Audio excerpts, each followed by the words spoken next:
Hello and welcome to a very special edition of All About the Balls. Now, I know that every time we say this, I ramble on about why this one is special because it's a Monday or it's July or we're going to make some bold predictions. But this is a very special edition. It is the start of something maybe new and big and ongoing and amazing to come. But for now, we have got a special guest host. We're going to introduce you to him in a second. Going to try and tease that out a little bit more. But in the meantime, Gareth, mate, my partner in crime, my co-host, my brother from another immigrant family, how are you? I am very well. I'm very excited about tonight's pod, actually. Yeah, me too. I think it brings a new, fresh dynamic to the table. There are more balls. Yes, and it also means that people don't just have to listen to me talking crap and you being good. So hopefully we can mix that up a bit. Yeah, we can mix it up a bit. That's not what you say when we're in private. Well, it's true, I know, but I'm trying to keep the arguments your brand. Unbelievable. My brand. Well, look, before, I want to ask you all about how you've been, because we've been missing in action for a couple of weeks. But before we do that, let's not leave the man hanging. I would like to introduce to you, ladies and gentlemen, and just to be clear, on the post-production, I will now be putting in the Rocky music in the background. Oh, yes. You can let him choose his own intro music if you want. No, mate, suddenly he's a star of the show, Christ. But without further ado, it is Mr. Are we using your real name, Ian? I guess we should do, shouldn't we? just for privacy reasons. Same thing. Yeah. Oh, that's not what the cops said. It's Ian Boyce. Hello. Welcome, buddy. How are you? I'm good. Thank you for having me on the All About the Balls podcast.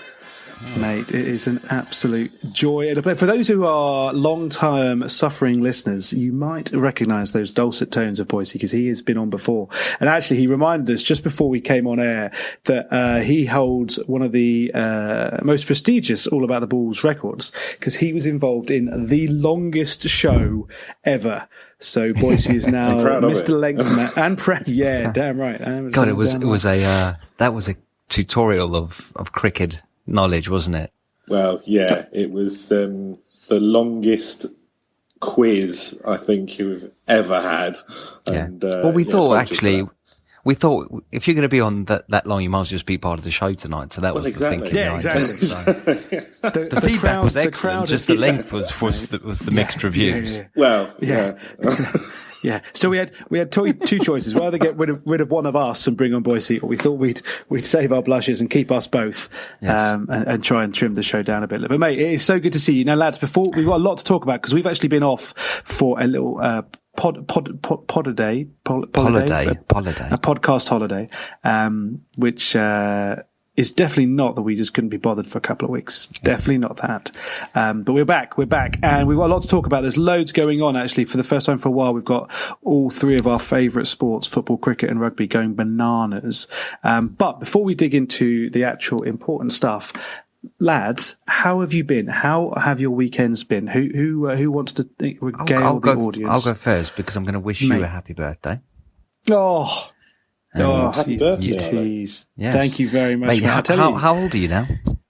I am the big 40. Mate, you do not look a day over 38. You don't, honestly. I moisturise regularly. Yeah. Maybe happy birthday. Yeah.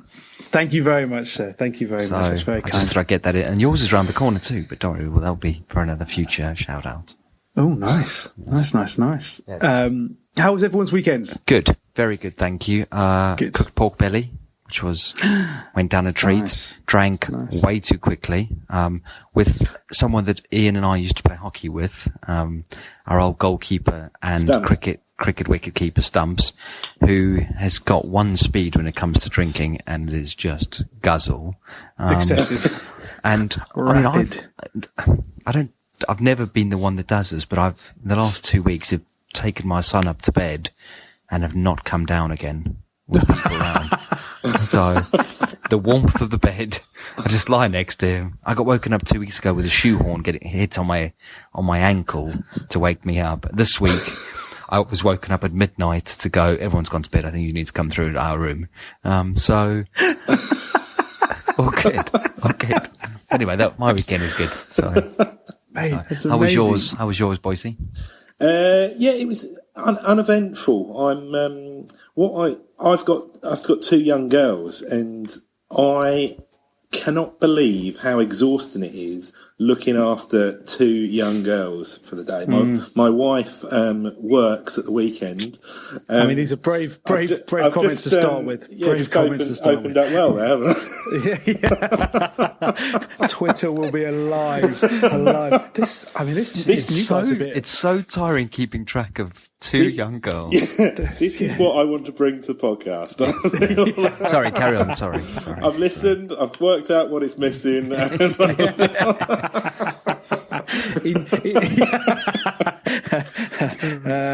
Operation U-Tree will be. Anyway, I think I'm just going to end it there. So it's very tiring. It's very tiring being a parent. Very tiring being a parent. Parent. Oh, well, do you know what? On that same innuendo-fueled theme, so again, regular listeners will remember that a couple of weeks ago, Gareth was very brave and dressed up as a Power Ranger at a kid's party. Now, I make it very clear from the outset he was asked to do this. It wasn't The just most part of his unforgiving lycra. I should have worn a cricket box. I'll just say that. I thought you were. It was very cold in said hall. But I mean, that's probably for the best because you don't want to be anyway. So Yes, so Gareth true, did that. So then on Saturday, I learned from him and took a next step further. And I was actually Father Christmas at my daughter's school Christmas fair, and I was kind of looking forward to it on one hand, and then as we got closer and closer, I started to get quite panicky because there were two things that were problems. One was I was really hungover. So been out on Friday night to celebrate my birthday and was really hungover. So like it was going to be like Bad Santa or the Santa from Trading Places or something like that. Like I think these kids are coming in, Mummy, why does Santa look like that? Why does he smell funny? But then also it suddenly struck me that actually at this age, because my sort of kids' school, like I don't know, 3 up to 6 or something like that. So they're still young and they still believe in Santa Claus. And I was suddenly very, very aware that I could absolutely destroy their memories of Santa and just ruin Christmas for a lot of my daughter's friends. Please say suddenly I was like, oh my God, I've got to get this right. And then what made it funny was there's the costume, which is actually quite, it was cheap. It wasn't breathable Nike Air fabric or anything like that. So I was hot. And then I was in Santa's grotto, which was just basically someone has shoved 1 million fairy lights in a small, place without any moving air. So I was sweating like a very hot person, asking kids, have you been naughty or nice? And do you want to come on Santa's knee for a picture? Sweating. And I think what was your other half's text to me? She sat on your lap and she was all wet. That was the text. I mean, it was sweat. I'm not touching that with a barge pole, is what she said. Until you mentioned the sweat, I thought we were going to have Prince Andrew on the podcast as well. I mean, mate, I'll be honest with you. He is so desperate for a gig. I reckon we could get him on. I reckon if we reached out, we could get him on. Can you imagine that? You're in charge of social media. Why don't you send him a little bit of... Send him a tweet or something and see what happens. Sweaty Andrew. At Sweaty Andrew. We're gonna get done for treason at this rate. Oh yeah, you're right. Actually, anyway, I'm African, so that's all right. You get deported, buddy. Anyway, we have been speaking for a long time without any sport whatsoever. Yeah, that was a great show. Thanks for coming. That was great. Yeah, we've really pivoted. We've really pivoted, lads. But this is meant to be a 3 mates just chatting about sport in the pub, and there has been a lot of sport on this weekend. So, guys, look, there's a lot to talk about. First of all, how excited are we all that the special one is back in Premier League football? Do you like him, Boise? No, I don't think I do. I quite like him. I knew you would. But like, I've just and actually, this is the least arrogant I've ever seen him. I think he's been in some sort of therapy, hasn't he? He's been there a week, if that. You're right. You are right. He's been there 6 days. That humble gloss will soon lose its sheen, I reckon. And he will. I mean, I'm looking forward to the third season meltdown. That is.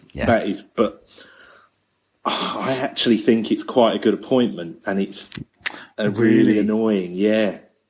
I agree. Really, I thought getting rid of Poch was a bad thing, but now I've thought about it, I actually think Mourinho's a good manager, and he won't play pretty football, and he won't be liked, but he's going to win them something.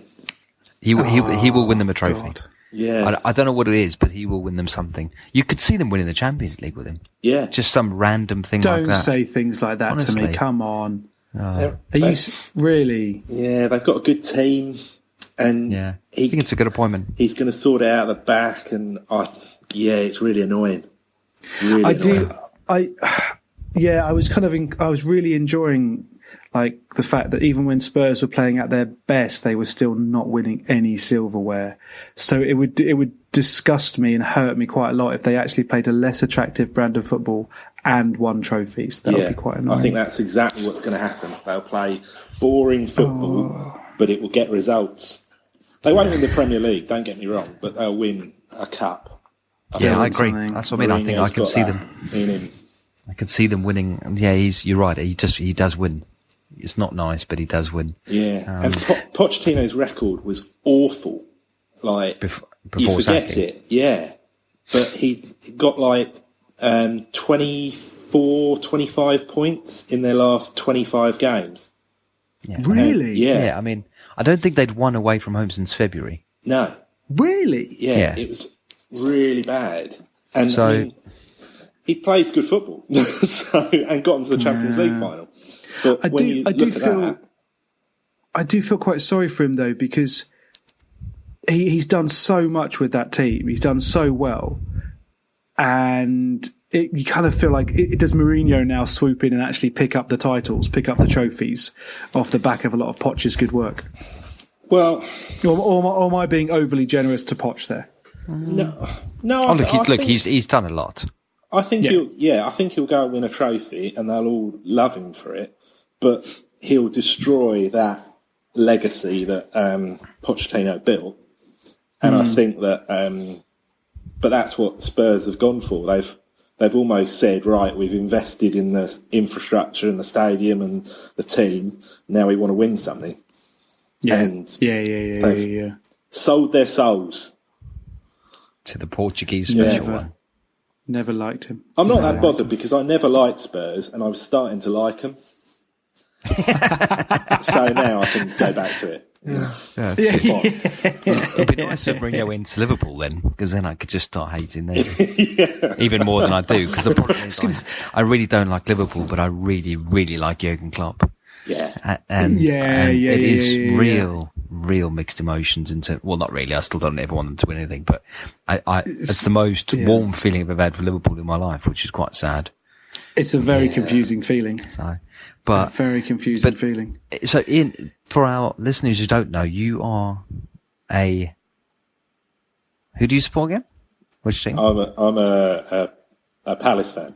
You are a Palace fan. I'm a proud Palace fan. Can't you hear? Yeah, exactly. Yeah. There's no other type. You've got that tattoo on your back of the eagle, right? The spread Correct. eagle. Yeah. I've got a seagull / red devil because I'm basically and a springbok and an English rose just to really hedge all my bets. But I've got all the tattoos. But you've just got the eagle, so that's all right. Just the eagle, nice, man. Yeah. And how would you describe Palace's season so far? Well, Palace fans are notoriously pessimistic, and there's nothing good that comes out of Palace, really. So let's be honest. I think we're having a great season. I mean, we've had our last 5 games have been against Chelsea, Leicester, Man City, Liverpool, and Arsenal. And we got a point. 4 big teams there. 4 big teams. 4 huge teams, and we and we got a point from the potential relegation battle. So really, I think we've done all right. Speaking of relegation battles, is Emery the next one to go? Yeah. No. Yeah. He's been given till, is it the 9th of December or something like that? I think he's been given 4 games, and the draw against Southampton was the first of those.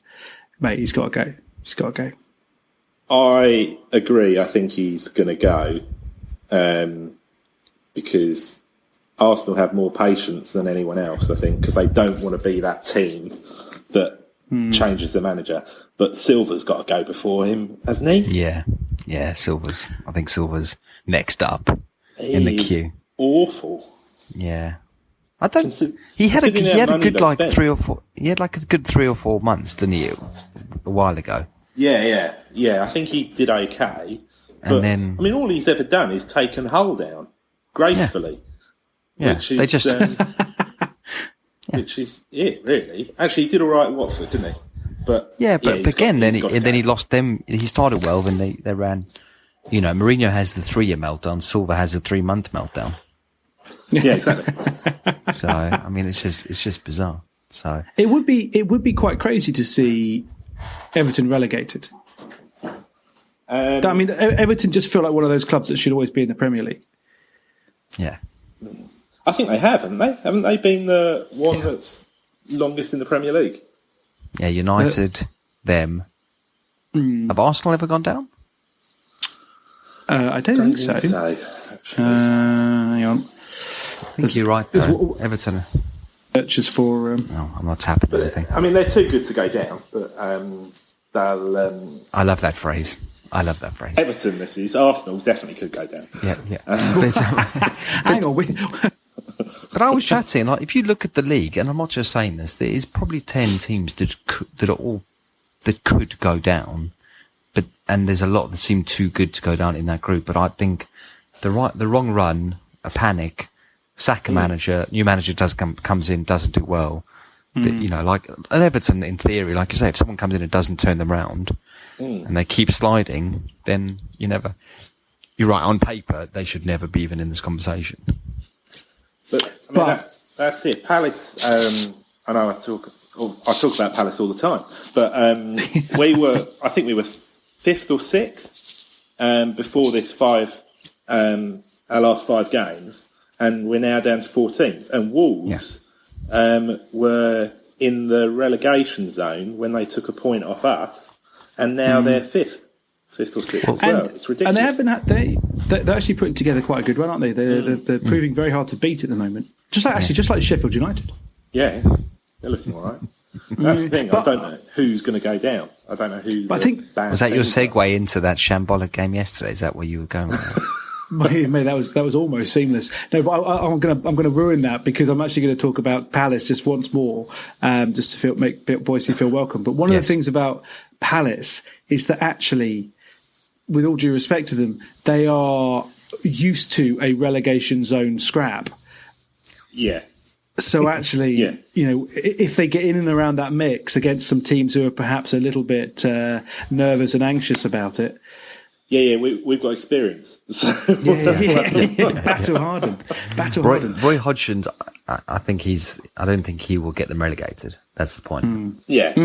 I think he's way too pragmatic and way too good at and way too experienced to let them.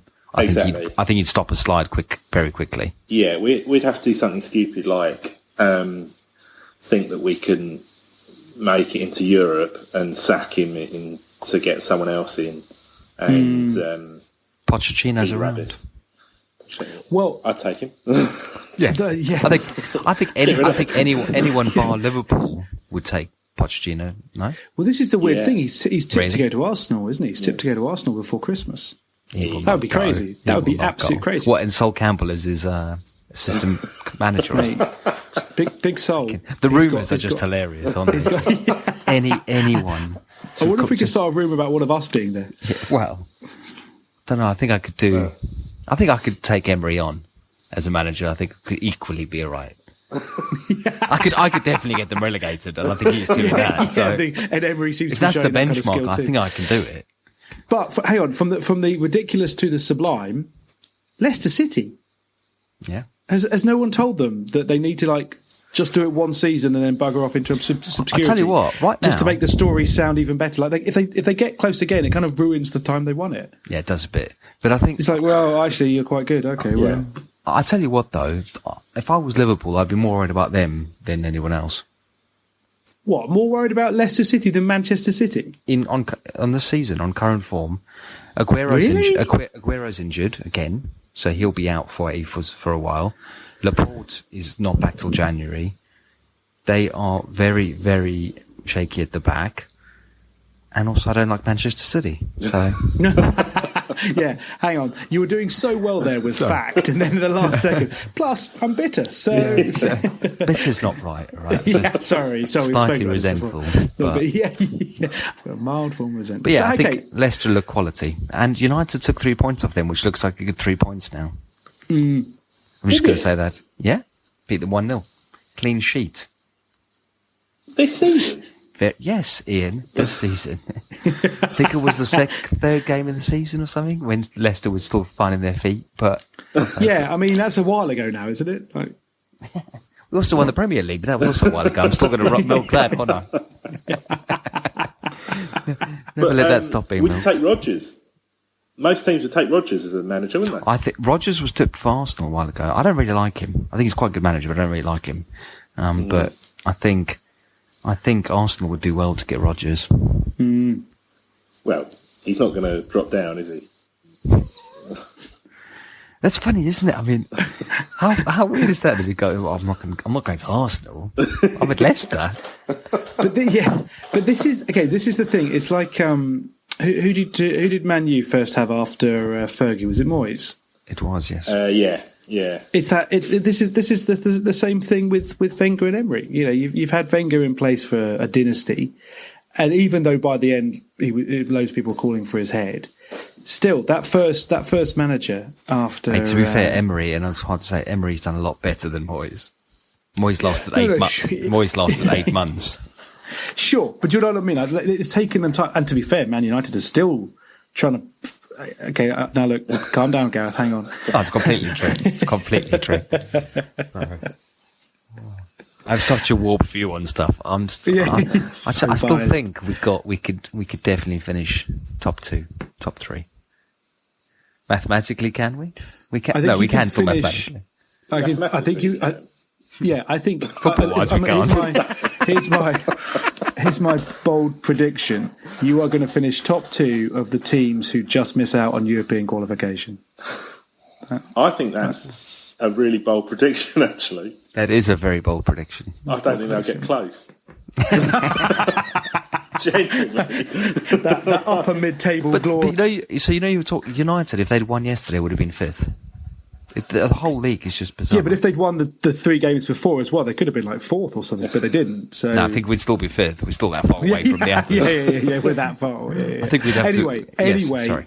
Anyway, we are now just rambling. Well, I say now we're rambling, but we've been rambling for a while. So before we move on, any final comments, lads, on the football? I've actually got. So we want to try this new segment. I've got some bold predictions that we're going to do at the end of the show. Actually, so I'm not going to allow you to say anything more about football now. Because I'm going to say. Have you got anything else to say? Actually, you changed my mind. You've got nothing else to say. I would say we'll change that in the edit, but we fucking won't. So a slick, smooth transition as always on the All About the Balls. Sorry, carry on. Carry on, host. Seamless. I mean, no one had noticed till you pulled that out, mate. But anyway, which ball are we going to next? Cricket. Yes. Test cricket. I actually missed Test cricket a lot more than I thought I would do. I think the World Cup, actually not just Test cricket, but cricket, I think the World Cup spoiled me. And then the Ashes was just glorious, although we didn't retain it. But just having cricket on all the time was great.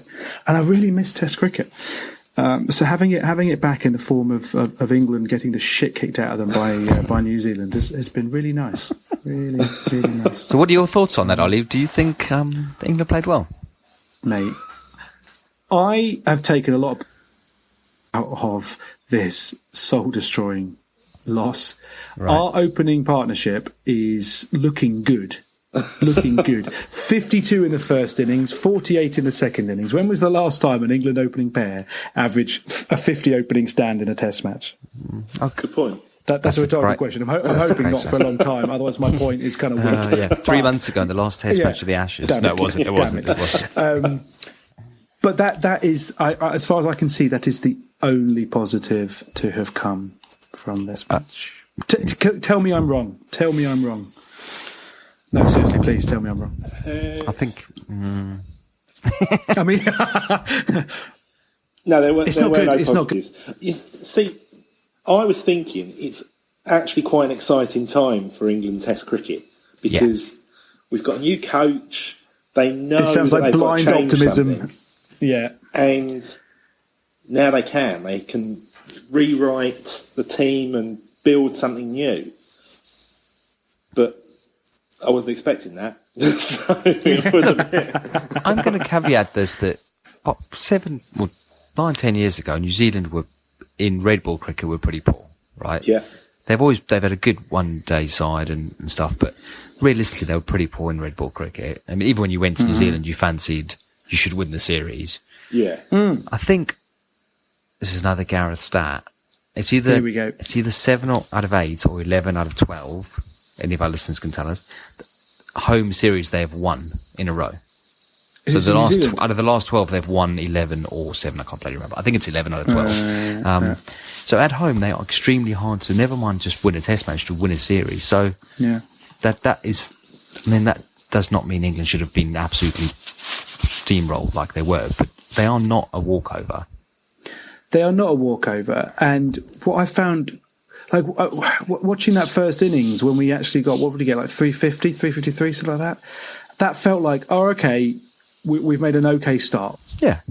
We're in the game here if we can just bowl well. And then we had them, what was it? We had them 127 for 4 and they ended up with over 600. And it's like, what the hell? Boise, how do you think that's happened? Without, like, in terms of, how do you get to that point? They look so flat, their bowling attack.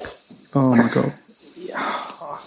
I genuinely don't know. Like, I thought, it's not the right conditions for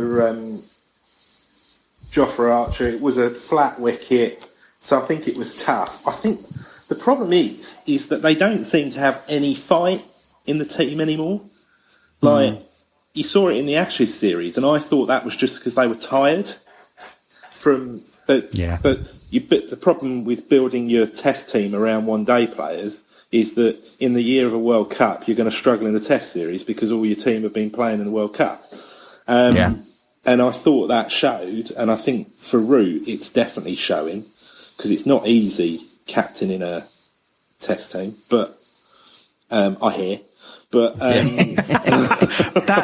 you know what? For a moment, I was like, I was wondering. I was pull up Boise's stats. It's like me managing a Premier League team. To tell you. I was going to say, you're England captain. I'm a Premier League football manager. This is a great podcast. We've really stepped up here, guys. We've got celebrities on. This is fantastic. And we've got a sweaty Santa on the other side. Yeah, Christmas special. Yeah. Look, I mean, I think, I don't know. How much we can't rely upon Stokesy in every single bloody game. No, but he looks like their best batsman at the moment. And he looks like the best batsman. Terrible.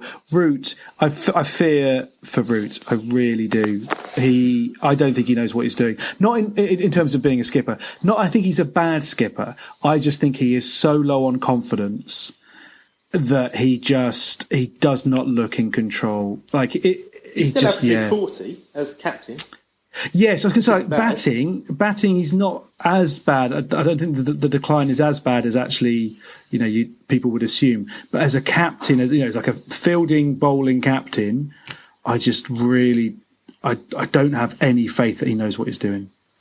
But he doesn't stick to plans long enough, and I don't know if that's also when you look around that side now, there isn't, when you had Andrew Strauss's and even Chef, like Alistair Cook, there was a grittiness about the way they captained. I'm not saying they were the most flamboyant captains, but you knew what you. I mean, Michael Vaughan was a bit more personality and a bit more flamboyant in the way he went about it. But Strauss and Cook, they were both gritty people. You knew you were up against it, and they would fight.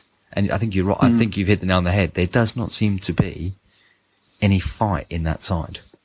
Johnny Bairstow's the most gritty, and I don't really like him as a person. I don't really like him that much, but he thinks he's really gritty, and I think at least he's going to try and do something. All I right. don't know. Talk to me about this then, because this is something that often gets said about sports teams. Like, it got said a little bit about England in the Rugby World Cup final, which, just to be clear, I'm still not over, so please stop sending me funny memes about Faf du Plessis and shit like that. It's not Faf funny. du Plessis, the cricket captain. Well, him as well. He and de Klerk can... Anyway. I need to tell you a funny story about Faf and Tom Curry. Is it funny, or is it actually just going to make me cry? Anyway, because it has been said, it gets said about teams like, they just wanted it more and things like that. And it's often then thrown back going, these guys are professional sports people at the top of their game, playing for their country in a big match. Of course they want it. It's ridiculous to say that they don't want it. And yet, you keep seeing these situations like this first test where you're like, where's the hunger? Where's that anger? Where's that person who's going to make something happen when it's all falling to pieces, or is going to really dig in? So, talk. Do you really think that they just don't want it as much? No, I think they want it, and I think they're just lacking ideas at the moment, and I think they need to properly change it up. Like, there's not much difference from this team than the one that lost the Ashes series, and I think that's the. I know it's going to take a bit of time, but they need to... didn't not retain the Ashes. Might as well have lost it. I think they need to do something different. I don't think Leach is a test spinner as much as I like him. I think we've got a lot of injuries in the bowling attack. If you got Wood and Anderson back, then that suddenly becomes a really strong bowling attack. I just think the batting, there's something not quite right. I've never been convinced by Denley, and he's doing all right, but he doesn't excite me. He's no Trott, is he? No, he's not.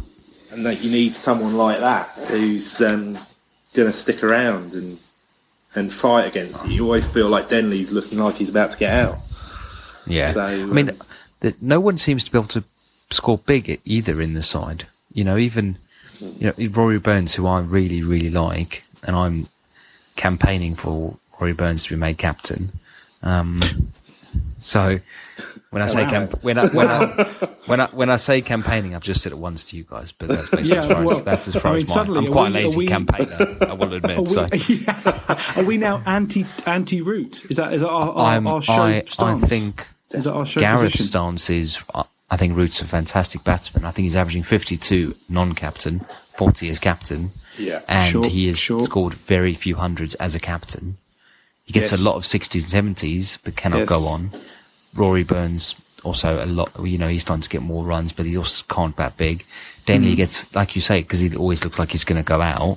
He gets 50, 60, whatever, but can't ever seem to get a big. Watling is scoring double century. We see Santner. Yeah, Santner is scoring 100, and they cannot. They cannot do that.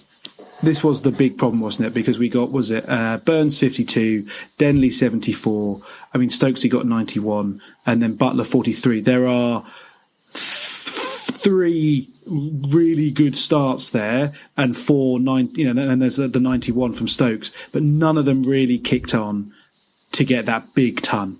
Yeah, and if you're saying it's a flat pitch, someone needs to go big.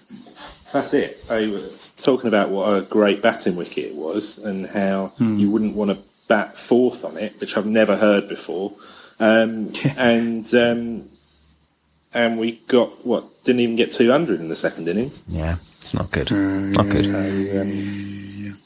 So, what's up with Wokes? Why isn't Wokes there? I don't think Root likes him. Oh, so this isn't an injury thing? No, it was between him and Curran for the final spot. Because don't you remember in the Ashes series? He played. They played, but he didn't bowl. He He hardly bowled him. I mean, it's odd. It's odd because I thought he looked really good in the World Cup. Maybe they think he's a one-day bowler. I don't know, but maybe he's. It's funny, isn't it? I mean, do you think that comes down to? I mean, this is a whole much bigger conversation for another night. But do you think that comes down to the three decision makers not being the coach, captain, and head of selector, or Ashley Giles, whatever his job title is? They're having joined up thinking. One's probably going, I want Wokes. One's probably going, I want Curran. And the other one's going, actually, I think, Rory Burns should be captain. And then it's all just going the right direction. That's twice, by the way. They've heard. Thank you. I'll drop it. All right, we'll do that tomorrow. Yeah. But actually, looking through the lineup, there is quite a bit of inexperience there in the bowling attack. Like Arch is still young, Leach is still new to Test cricket, Curran's still young. You've got Stokesy, obviously he's a little bit more experienced, but there's not much experience there in the bowling lineup. You're missing Broad. Anderson. You got Broad, but you're missing Anderson. You're missing Wokes. There's a lot of experience there that's not in camp. That's not on the pitch. So, speaking of bowled, Broad is incredibly good in England. Yeah, he's not great away from home, really, is he? Not anymore, no. Is he not? So, I don't. I have no basis for that. 90%. Of my stats are made up, I'll be honest. But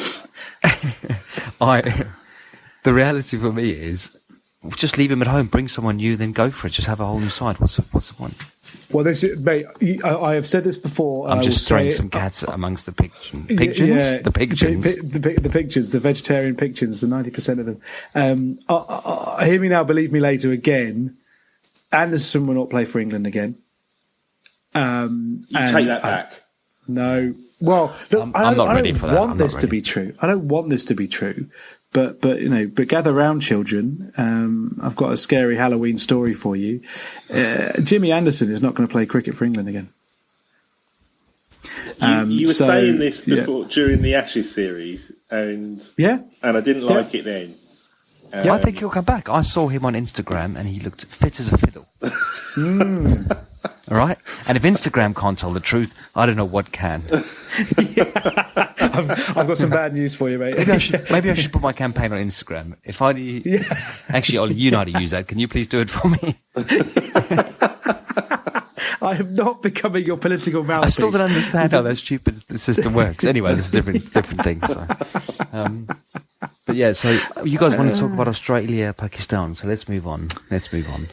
Yes. I mean, look, if anyone saw the result there, it was close. And then they had the toss, and then it wasn't close anymore. Pakistan continued their fine form in Australia, where I don't think they've won for about 12 years, and they were absolutely awful.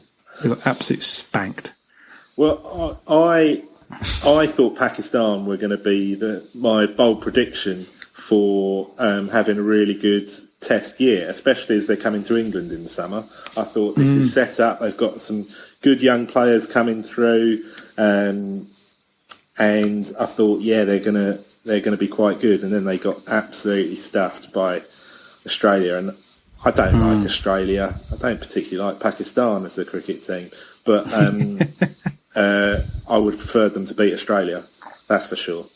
I think even the Australians have doubts about themselves, to be fair. Australia are rubbish. They really are. Labuschagne's all right, though, isn't he? He's good. He looks all right. He, to be fair, that lad has really taken hold of his chance. Wow. He has really taken hold of his chance. Yeah. I can't ever get that. I was at Lord's when when he came on as the sub to bat. Yeah. And just when Archer hit him in the helmet, I've never seen a man jump up so quickly in my whole life in any context. It was impressive. It was impressive, and I thought, do you know what? You've got some balls. I mean, he was unconscious, like he didn't know what he was doing. Yeah, but like, he was mildly concussed. What's his story? Why is he playing for Australia, not South Africa? I think he moved over when he was quite young. I think he was about 12. So I think his family immigrated due to the unsettled political landscape of South Africa. Because BJ double ton, he's African as well, isn't he? So we've got Martin Guptill Three Toes and BJ Doubleton, as you've just called him. BJ Doubleton, which I think is his adult entertainment industry name. But BJ Doubleton, he's South African born, isn't he? Is he? Yeah, he came over to New Zealand. I did not know that. 10. No. Hang on, am I spouting absolute rubbish here? No, I'm pretty sure. BJ Doubleton is Safa. So there are top quality Safa cricketers in there's teams. just none of them play for South Africa anymore. Yeah, I mean South Africa's shit house at the moment, aren't they? Christ, they are bad. But Temba Bavuma's good though, so that's good. Yeah. And Marpimpi. No, hang on, wrong sport. Sorry. Yeah, wrong sport. Good segue though. Good segue. We'll leave us. I mean, okay. So my last comment on Australia is that I'm very, very angry that they've let. That Pakistan have let Warner score some runs because I enjoyed the Ashes so much with Warner just being haunted by Stuart Broad. It was amazing, absolutely amazing, and I was hoping that would continue, but it clearly hasn't, as he smashed 150 against Pakistan in the first test. The 16-year-old quick bowler, Rapid. Is he the? That's not his name. That's actually. Is he the youngest fast bowler to ever play Test cricket? Do you know what I mean? I mean, you've had batsmen like Tendulkar and stuff when they were 16. But I can't remember ever someone that young play as a bowler. I think he is. Mohammed Amir was 19 or 18, 19. I mean, 16 is ridiculously young. Like, think back to what you were doing at 16. Don't share it out loud. Sorry. Just think back to it.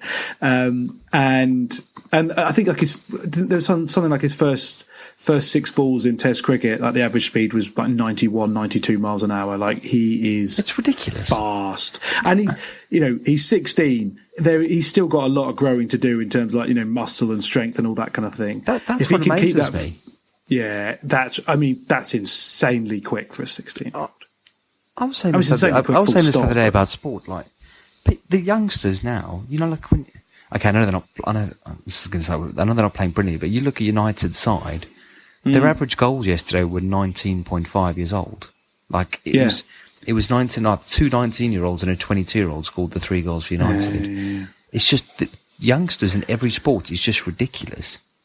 Do compared to how it used to be, a 19-year-old just be like, this is a phenomenon now. It's not abnormal to have 2 or 3, 4, 5, 19, 20-year-old, 21-year-olds.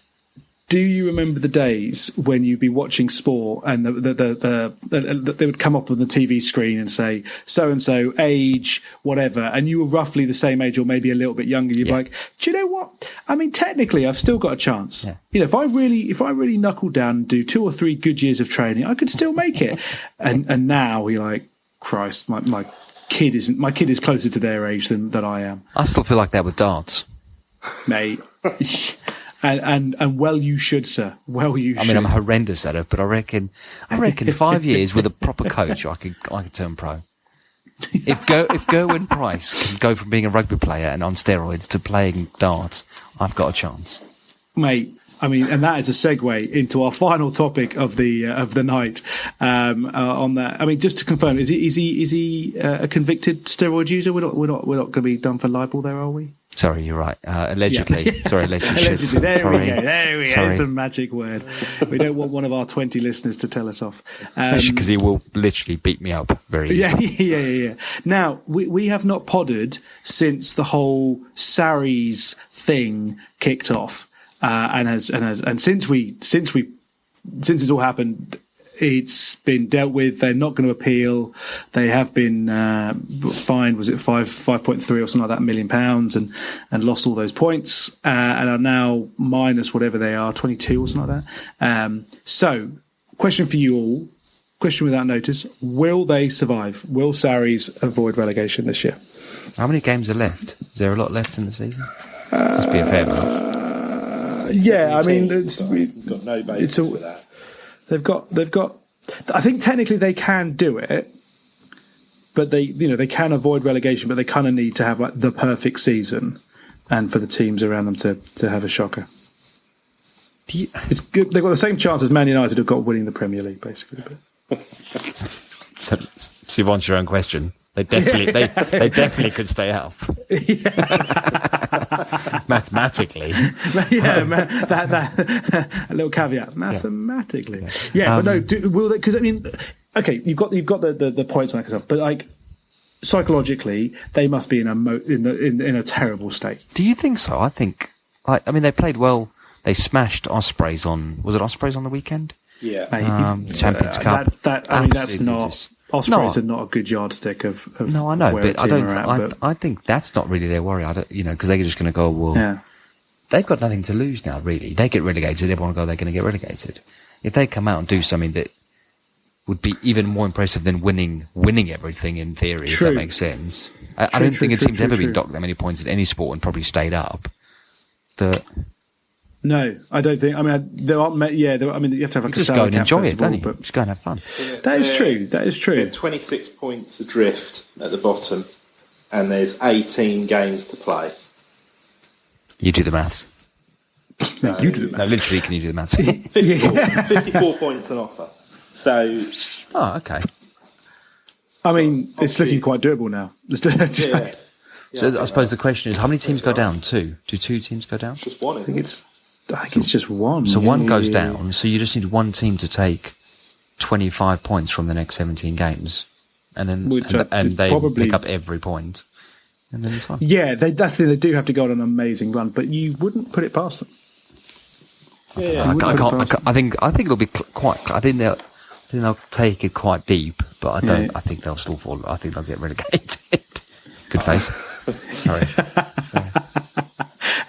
Yes. Now, look, we are well over time here. We are well over time here. Of course we are. I mean, what are the chances that Boise joins us? The length boys. Yeah.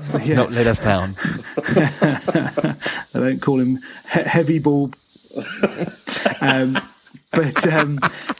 But I want to wrap up, and I'm saying this partly because, in interest of the listener, and partly because I've got like 5% of battery left on my computer. We've been rinsing this bad boy, but I've promoted this already. These bold predictions. Okay, so I'm going to fire these questions at you guys. We'll start with Gareth first, and then Boise. That's the order we will go with. Quick fire round. Go. We'll be writing these down. He says looking for a pen around him and not finding one. So give your answers. We will hold these against you later on in the season. Anything you say can and will be used against you in a court of law. So, bold predictions round. Where will Spurs now end at the end of the season in the Premier League? 5th. 4th. Will they win any silverware this season? No. Yes. Ooh. Okay, will Emery still be in at Arsenal in January? No.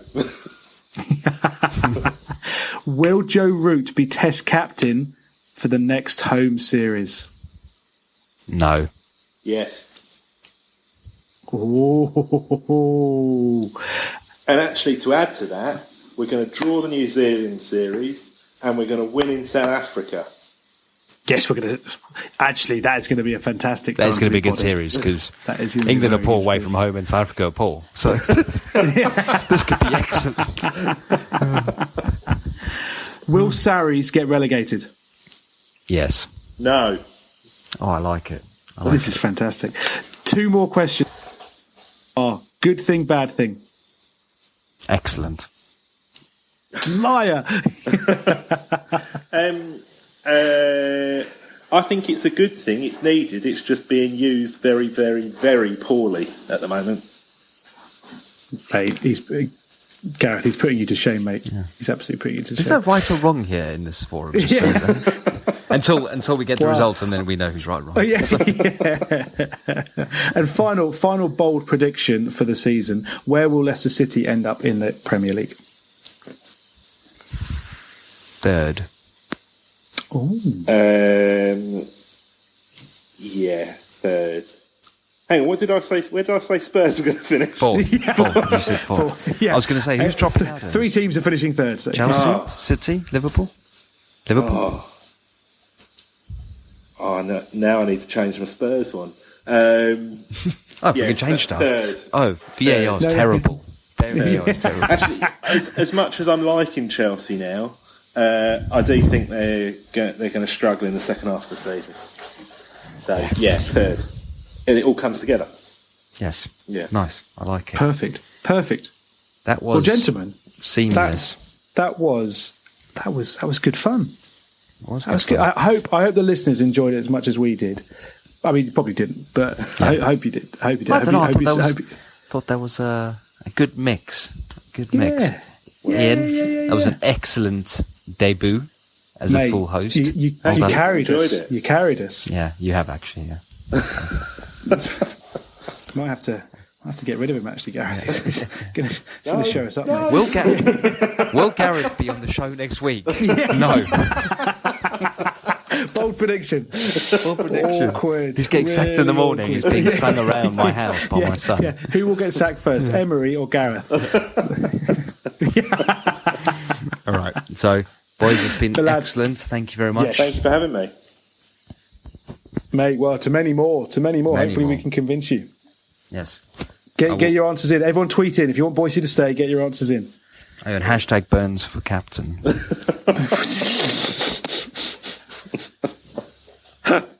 We've got very political now, haven't we? Not Burns for Prime Minister, Burns for captain. I'm sorry, I misunderstood. I'd take Burns for Prime Minister. Oh, mate. Yeah, now, hang on. This is a different show.